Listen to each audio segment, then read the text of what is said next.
સુરતમાં વધી રહેલી આપઘાતની ઘટનાઓ વચ્ચે સુરતના ડભોલી ફાયર સ્ટેશનમાં ફરજ બજાવતા કિશોરસિંહ પઢેરિયાએ ગળે ફાંસો ખાઈ આત્મહત્યા કરી લીધી હતી।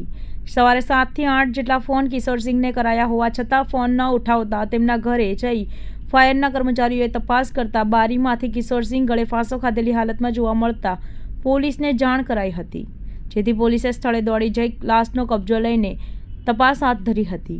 મારું નામ Printesh Patel, Dabholi fire station sub fire officer, station incharge. ઘટનામાં સવારે 6 વાગે તમામ કર્મચારીઓ જોબ પર હાજર થાય છે અને એમની હાજરી પૂરવામાં આવે છે। હાજરી પૂરતા ડ્રાઈવર કિશોરસિંહ પઢેરિયા જોબ પર ફરજ પર હાજર ના થયેલ, એટલે હાજર અધિકારી અને પહેરા ડ્યુટી પરના કર્મચારીએ ફોન કરેલ। 8 થી 10 ફોન કરીને એમણે ફોન ના ઉચકા એટલે કર્મચારી 6:30 વાગ્યાની આસપાસ સવારે એમના ઘરે તપાસ કરવા માટે મોકલેલ।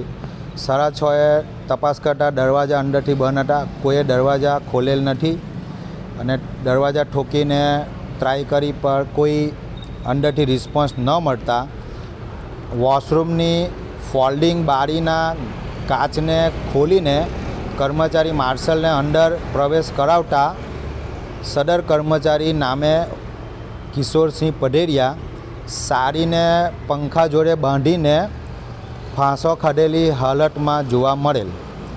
ત્યારબાદ પોલીસ કંટ્રોલને, ફાયર કંટ્રોલને, લાગત અધિકારીશ્રીઓને જાણ કરવામાં આવેલ। 108ની ટીમને બોલાવેલ। 108ની ટીમના હાજર કર્મચારીઓએ એમને મૃત જાહેર કરેલ। ત્યારબાદ પોલીસ ઇન્વેસ્ટિગેશન ટીમ અને પોલીસ ટીમ દ્વારા સદર બોડીને સ્મીમેર ખાતે રવાના કરેલ છે, જેથી કર્મચારી આજે હાજર નથી। ફેમિલીમાં કોણ કોણ હતું? ફેમિલીમાં એમની એક 13 વર્ષનો એક છોકરો છે અને વાઈફ છે, જે બંને હાલમાં ગામ છે અને આ કર્મચારી ઘરમાં એકલા છેલ્લા 2-3 દિવસ ત્યાં હતા।